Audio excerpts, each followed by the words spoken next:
నా పేరు Srikanth. First time మీరు మన ఛానల్ చూస్తే సబ్స్క్రైబ్ చేస్తారని మనస్ఫూర్తిగా కోరుకుంటున్నా.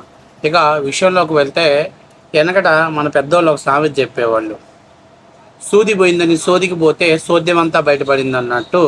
ప్రస్తుతం తెలంగాణలో పవన్ కళ్యాణ్ గారిని మీరు ఇక్కడ కాదు, మీ తాతలు ఇక్కడ కాదు, ఇది మీ జాగీరా కాదు, ఇది మా జాగీరా, మా అబ్బా జాగీరా, మా తాతల జాగీరా అంటూ కొంతమంది, అందులో ముఖ్యంగా నిన్నగాక మొన్న పార్టీ పెట్టినటువంటి కవిత గారు మాట్లాడుతున్నారు. సరే, ఇది మొత్తం తెలంగాణలో ప్రజలు ఈరోజు కొత్తగా కవిత గారికి ఒక వీడియో ప్లే చేస్తున్నారు. వాళ్ళ తాతలు ఎక్కడి నుంచి వచ్చారు, అట్లాగే వాళ్ళు ఎక్కడి నుంచి వచ్చి ఎక్కడికి వచ్చి స్థిరపడ్డారు, ఇవన్నీ కూడా పాపం వీడియోలు ప్లే చేస్తున్నారు. తీరా అది చెప్తారు కదా, సోది కోసం సూది పోయిందని సోదికి పోతే సోద్యమంతా బయటపడినట్టు మన అక్కాళ్ళ పుట్టు పురోగతులన్నీ బీహార్ నుంచి వలస వెళ్ళి విజయనగరంలోకి వచ్చి, విజయనగరం నుంచి మళ్ళీ సిద్దిపేటకు వచ్చారంట. అంత అద్భుతమైనటువంటి ఘనమైనటువంటి చరిత్ర ఉన్న మన అక్క తెలంగాణ అనేటువంటి ఒక ముసుగు కప్పుకొని ఆ ముసుగులో ప్రాంతీయవాదాన్ని రెచ్చగొట్టి రాజకీయ లబ్ధి పొందాలని చూస్తుంది మా కవితక్క.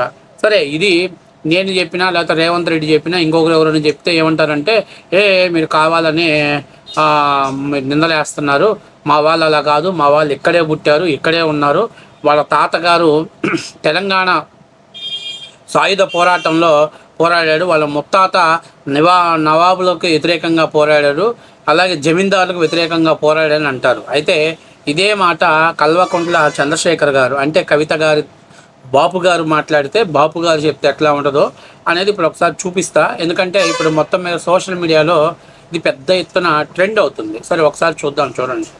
కదా, పవన్ కళ్యాణ్ జాగీర్ అయితే కాదు కదా, పవన్ కళ్యాణ్ వాళ్ళ ఫోర్ ఫాదర్ జాగీర్ కాదు కదా, మా జాగీరే కదా. బేసిక్గా ఈ వెలమాస్ కమ్యూనిటీ అనేది బిహార్ నుంచి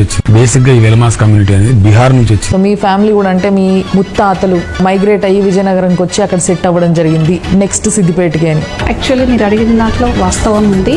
వెల్మా అంటేనే బీహార్ అటు సైడ్ నుండి ఉంది అని కొంచెం మేము కూడా చదివితే ఫాలో అప్ చేస్తే వెల్మాస్ అనేది అక్కడ నుండి వచ్చింది అని అన్నారు. అయితే మా తాతగారు అక్కడ నుండి వచ్చేసి చింతపట్కల ఇక్కడ ల్యాండ్ కొనుక్కున్నారు. అదక్క, చూసావు కదా ఎంత క్లారిటీగా, ఎంత పిక్చర్ క్లియర్గా చెప్పారో. బీహార్ నుంచి వలస వచ్చి బతకలేక విజయనగరం వచ్చి, విజయనగరం నుంచి మళ్ళీ సిద్దిపేటలో చింతమడకలో పాపం మీరు భూములు కొనుక్కొని, అంటే అసలోళ్ళ కంటే కూడా డూప్లికేట్ వాళ్ళు పెద్ద ఎత్తున ఉద్యమం చేస్తున్నారు. నేను చాలా ముఖ్యమైన విషయం ఏంటంటే, తెలంగాణ ఉద్యమం కోసం మొట్టమొదటిసారిగా అసూలు బాసినటువంటి అమాయకులు శ్రీకాంత్ చారి కావచ్చు చాలామంది, అలాగే ఆంధ్ర సభ జరుగుతున్నప్పుడు జై కొట్టు తెలంగాణ, జై జై తెలంగాణ నినాదించినటువంటి కానిస్టేబుల్, ఇలా చాలామంది పాపం కేసీఆర్ గారి ప్రభుత్వంలో వాళ్ళకి ఆదరణ కరువు అయిపోయినమాట వాస్తవ విషయం. ఆయన కేసీఆర్ ఎన్నికలప్పుడు ఇచ్చిన హామీనే నెరవేర్చుకోవాలా. ఆయన ఏం చెప్పాడు, తెలంగాణలో ఎవరైనా గెలవని, ఈసారి దళితుడిని ముఖ్యమంత్రి చేసుకోకపోతే పేక్ కోసుకొని చేస్తానన్నాడు. అధికారంలోకి వచ్చినాక పోయి బాపు సీఎం కుర్చీ మీద కూర్చున్నాడు. మరి 9 ఏళ్ళు మీరు పరిపాలన చేసి కూడా ఇంకా తెలంగాణలో అభివృద్ధి లేదు, తెలంగాణ దోపిడీకి గురవుతుంది, తెలంగాణలో అసమానతలు ఉన్నాయి, తెలంగాణ వెనుకబట్టడానికి ఆంధ్ర వాళ్ళే కారణం అని చెప్తున్నారంటే, బహుశా మీకు ఒంటి మీద సోయలేకపోవచ్చు, మీ బాపుకి పరిపాలన చేసేటప్పుడు ఒంటి మీద సోయలేకపోయి ఉండవచ్చు. కాబట్టి నేను చెప్పేది ఏంటంటే, ఫస్ట్ ఆఫ్ ఆల్ మనం భారతదేశంలో, మీరు బీహార్ నుంచి వచ్చారని మిమ్మల్ని ఏమన్నట్లా, ఎవ్వరు ఎక్కడి నుంచి అయినా భారతదేశంలో పౌరుడు ఎక్కడైనా ఉండొచ్చు, ఎక్కడైనా నివసించవచ్చు, ఎక్కడైనా రాజకీయం చేయొచ్చు, ఎక్కడైనా రాజకీయ పార్టీ పెట్టవచ్చు. అది మీ నాన్నకు తెలుసు కాబట్టి మీ బాపు ఆంధ్రప్రదేశ్లో బీఆర్ఎస్ పార్టీ కేంద్ర కార్యాలయం గుంటూరులో ఏర్పాటు చేశాడు. అట్లాగే మహారాష్ట్రలో, మరి మహారాష్ట్ర నుంచి వచ్చారుగా, మీ కొంత హైదరాబాద్ కొంత భాగం సంస్థానం, హైదరాబాదు సంస్థానం మరాఠీల చేతిలో ఉండొచ్చిందిగా, అందుకని మహారాష్ట్రలో కూడా పార్టీ పెట్టాడు. బాపేమో రాష్ట్రానికి లెక్కన పార్టీ కేంద్ర కార్యాలయాలు ఓపెన్ చేయొచ్చు, కానీ మీరు మాత్రం మా తెలంగాణలో ఎవడు జాగీరా లేదు, ఎవడు రావటానికి లేదు, ఎవడు పరిపాలన చేయడానికి లేదు, ఎవడు ఇక్కడికి వచ్చి ప్రెస్ మీట్లు పెట్టడానికి లేదు, అట్లాగే మాట్లాడటానికి లేదు, అందులో మరీ ముఖ్యంగా ఆంధ్ర వాళ్ళు ఎవడు రావటానికి లేదు. అదే నాకు అర్థం కావట్లా. మీ నాయన ఎట్టబోయడమ్మా, భారతదేశం మొత్తాన్ని ఏకం చేస్తానని బీఆర్ఎస్ పార్టీ భారత రాష్ట్ర సేన అని చెప్పి ఎలా పెట్టుకున్నాడు.